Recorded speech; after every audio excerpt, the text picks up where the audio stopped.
This is a Rauta, and you're watching Inferno 2023 with Blood Red Throat. Now, before you are asking your question marks what the fuck they are doing and hovering around your head, I'm gonna tell you this much. Yes, everybody knows black metal was breeding ground for... Norway was breeding ground for black metal. And then people are like, yeah, but there are death metal ones too. That's exactly why we're bringing this very bad in question in this particular interview. Let's start with introducing the gentleman of the hour. So who the hell are you and why are you here? First of all, black metal was also the breeding ground for Norway. Not only the other way around. Exactly. My second question, who do you think I am?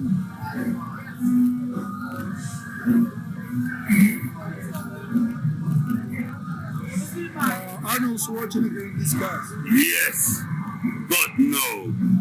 I'm Bolt, vocalist of Blood Red Throne. I think I look good, but not everybody agrees. Did you have another question? Yes. Yeah. No, let's start asking more stupid questions. Okay. What's the deal with thrones? First of all, Thrones? yeah, you have Dark Throne, you have Blood Red Throne, you have a Shadow Throne by Satyricon. What is this throne fetish of Norwegian instrumental? Well, we are no throne. We are just describing the blood on the throne. So we are just picturing what we see. I don't know why, man, but it's very important to understand that a throne is only created for a king to sit on it. We are kings. Kings of Norway. Nah, only in our heads, but that's okay. Now, everybody knows that black metal is the kind of leading genre for Norway, and a lot of people think that it's pretty much all that there is to it when it comes to Norwegian metal.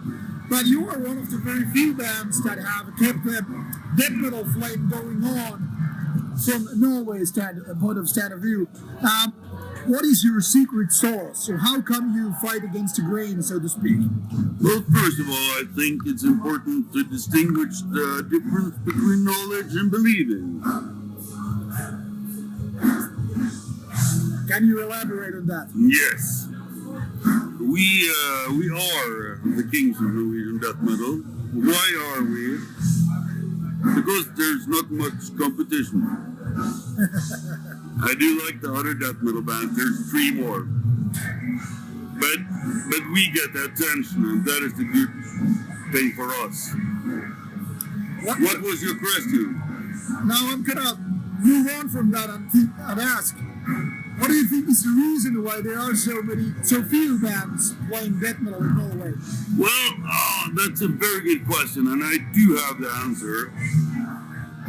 Please do let us know. Death metal sucks. In which ways? Not in a good way.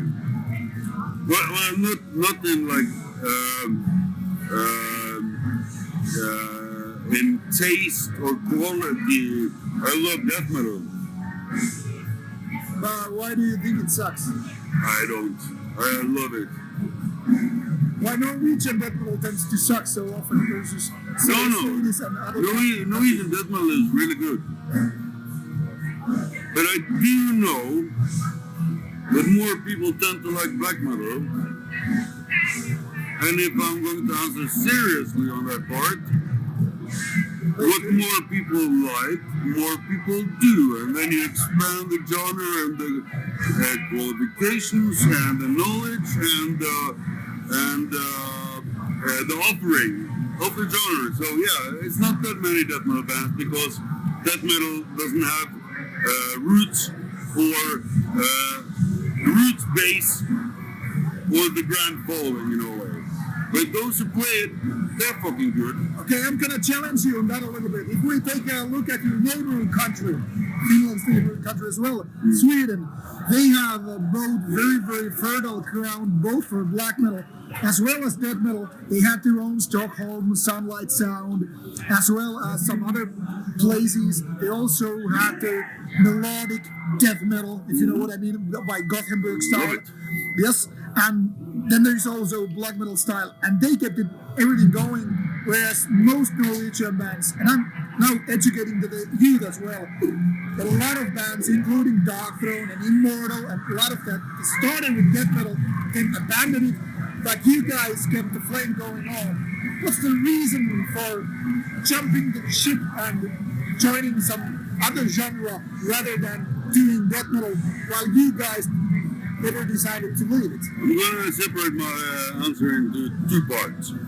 First of all, Norway had the base, the environment, and social.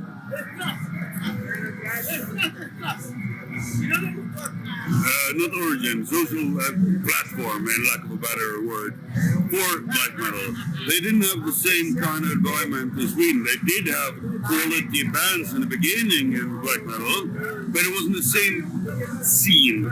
Sweden started more with that metal, so that grew. And as things grow and evolve, you get higher quality, and you get a basic evolution of creativity, which I think is just a natural course of Sweden and Norway going in two different directions. So that's okay. When it comes to Blood Red Throne, it started with Daniel, do it, in Satyricon, and Talia, Short, and Emperor. They also played together in Satyricon. They loved death metal. They loved the band death metal style. They were fed up at the time playing black metal, and they just wanted to do something different. Then we come over to Blood Red Throne. I joined the band 12, 13 years ago, so I can talk about the beginning that I do know. Blood Red Throne has had the same philosophy for 25 years now. Never to be original, never to change, never try to be something, just be Blood Red Throne. And that's every time we go in the studio with a new song, a new album, whatever, the only thing we want to do is evolve our talent and our feelings, that we don't have any need to create anything different than Blood Red Throne. That's a very good question, because my next one would be, a lot of bands tend to kind of go down the slope, decline, and use their magic as they grow on. But their latest album, I find maybe definitely one of the best, maybe the best album, and that's come after you've been existing, say, like you said, 25 years plus. How is it possible for a band of your age to keep the magic burning so hard when you have done basically everything there is to be done in the genre? The simple answer: when you do what you love and you grow with it, you evolve. And things aren't the same for us as 5 years ago, 10 years ago, for the other guys 20 years ago. We evolve, we grow as human beings, we have new thoughts, we have new inspiration, we have new patterns, we have new ways of looking at everything. Our inspiration is different, we find new things we like, everything comes into a package which keeps our passion interesting, because it's the same thing, but we view it differently, and we want to perform it differently. So there is no trick to it. It's just passion evolving. There's no challenge. We just love it. Now, this kind of shows, now that I saw you a few hours ago on stage, you were clearly having fun and kind of lashing out to people like they should have fun, and also you made jokes about yourselves. You were not taking it seriously, but what you delivered was powerful and like giving into it, like this is what we are for here on stage. How you guys keep yourselves happy?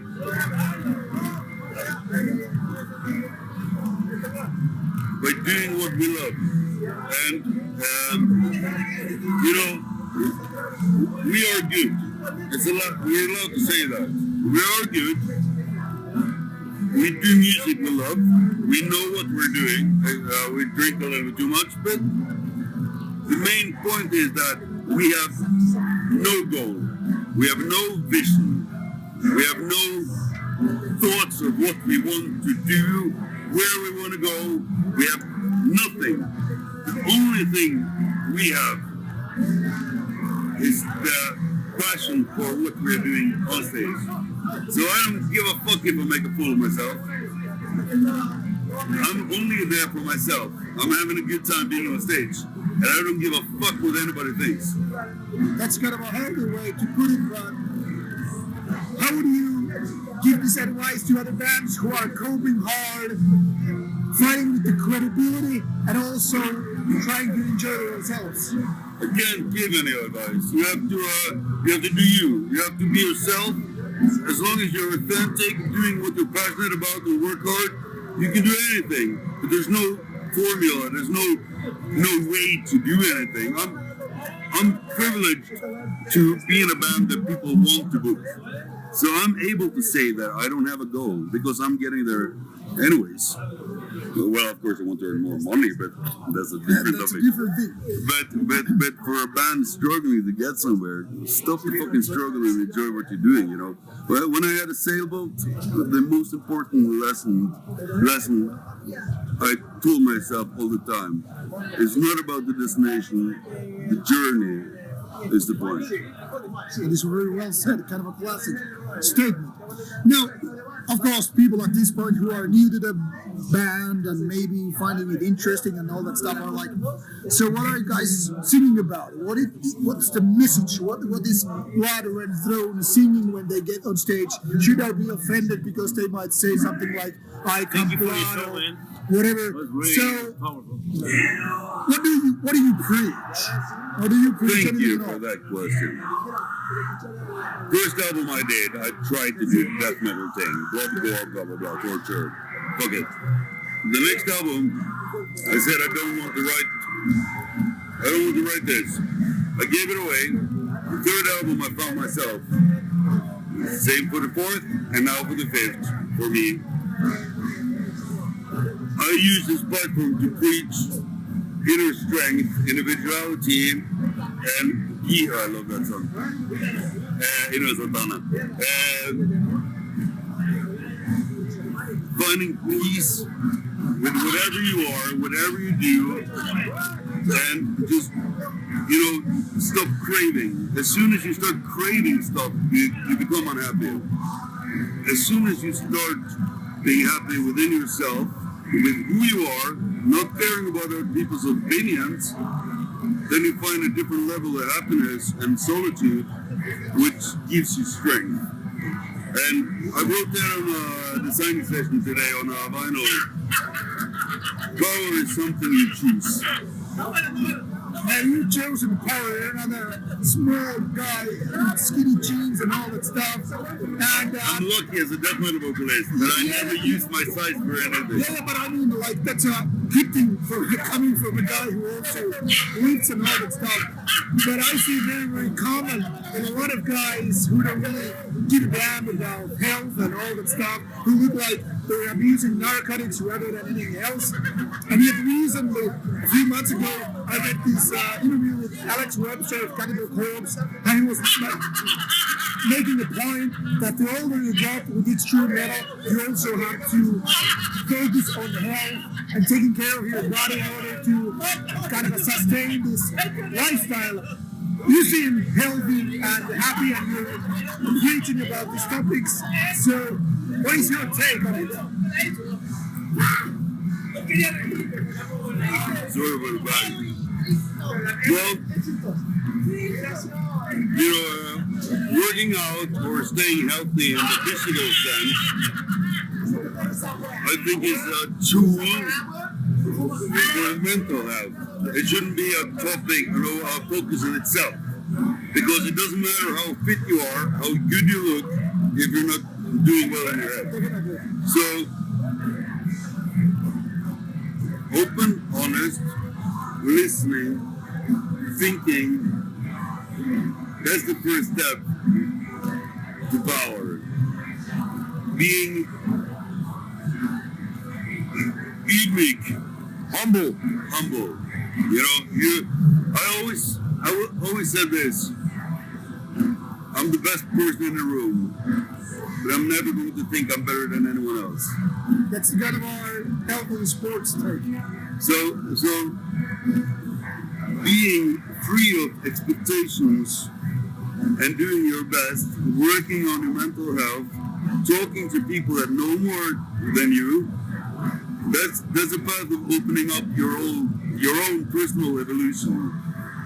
Staying healthy is a good thing. I'm not that fucking healthy, but I do a little bit because this is the machine that powers this. If this is not healthy and in balance, this won't be. So I stumbled a little bit away from your question, but my point is, work fucking hard on being the best self you can be, because then the rest kind of falls into place, you know? Now, the world's most famous, or at least Japanese samurai or swordsman once said that try to become the better version of yourself. Like, always. Tomorrow you will, or you're supposed to be the better version than what you are today. Is this something that you can strive for as a band instead of individual? No. I can't say anything about what the band does. I can only concentrate and focus on what I do. The band is a chemistry thing, which is great, but my sphere is not included in that. I can do my best, and if one of my bros are not doing great, I can support them to do better, but I won't say anything about what the band wants. Because you can only fix yourself. You can't fix what anybody else is thinking or feeling or whatever, you know. And to put it one step further, because this is important for mental health, you can never fix anybody else's perception of anything. You can only fix your way of dealing with their perception. And you can only give guidelines, but not push them up the stairs. Yeah, and also back to what you said about tomorrow, you know. The thing is, you should always work on being a better tomorrow. And what you don't know is what you learn tomorrow that maybe teaches you that what you are tomorrow is not what you want to be. So you should always be open to be better, learn, listen, evolve, because you never know where you're supposed to go. Now this sounds very, very healthy and very inspirational and philosophical as well. Yet in the world of metal, we really don't see this happening. Why not? I don't know. Is it too much hedonistic take on the world, or is there just like humans being humans? Well, my controversial opinion is that a lot of us who likes metal and the extreme and partying and drinking are self-medicating in a lot of ways. Shifting focus to concerts instead of ourselves. We're doing a lot of different stuff that aren't necessarily healthy for us. No shame to metal. I love metal, and I needed this as well. But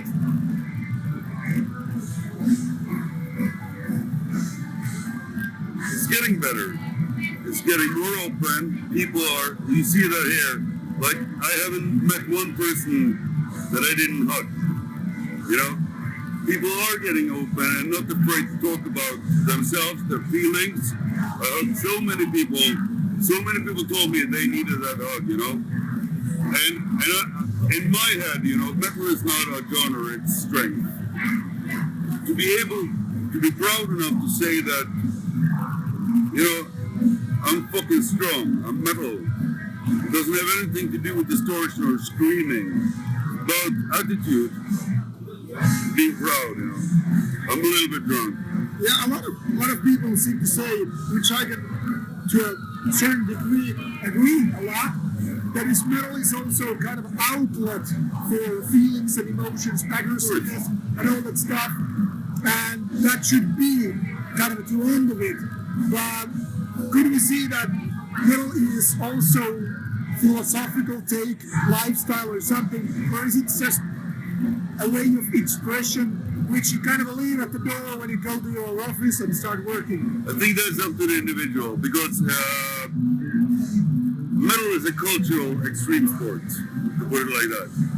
And everybody are individual people with their own individual opinions, thoughts, perception of everything. So there's no rule to what this is. Everybody takes it and uses it in different ways. It's not anyone's. No one can say what metal is, because it's different for everyone. And I'm not going to judge and say what I think metal is. I know what metal is for me.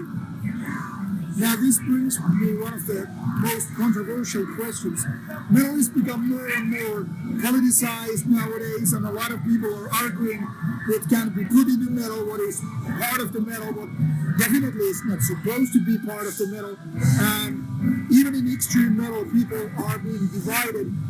Bands are getting cancelled at the same time they're being supported. What kind of thoughts this brings up in you? Well, I'm kind of known for being anti-political, which I am, so I'm not going to take a stand on the political side of metal. I think people should treat each other good. That's all I have to say about that. But I do hate religion, so I'm totally against all the cancellations of religious reasons. And the rest, I think, we have to treat metal as we treat people, not agree, but understand people. You don't have to agree with people, but try to understand them, If somebody uses metal for this, or you use metal for that, it doesn't really matter. Just focus on yourself and being a good person. I don't care if there's assholes in metal. They're not my crowd. Assholes are anywhere. Yes. Anyway. Everywhere. So why bother? Just you don't have to hang with assholes. You don't have to listen to them. You don't have to give them a voice. Ignore them. Now, given that a lot of metal people in Norway are very are strongly against being religious and the kind of religious culture which was more or less forced upon Nordic countries, when we will see religious government overthrown by non-religious people? Never. Right. Well, no, when a religion overthrown by unreligion. Yes. Hopefully soon. Yeah, because religion won't go away because so many people need it as a support system for the soul. It will take time, but I don't understand why it's here after 2,000 years, or maybe it's 2,000 more years before it happens. But I want to make like a point out of I hate religion, but I have nothing against religious people. That's very, very interesting and very good. Everybody needs their own support system. Exactly. And that's okay. I don't care. Okay, it's getting rainy and all that shit, and we need to piss off that also.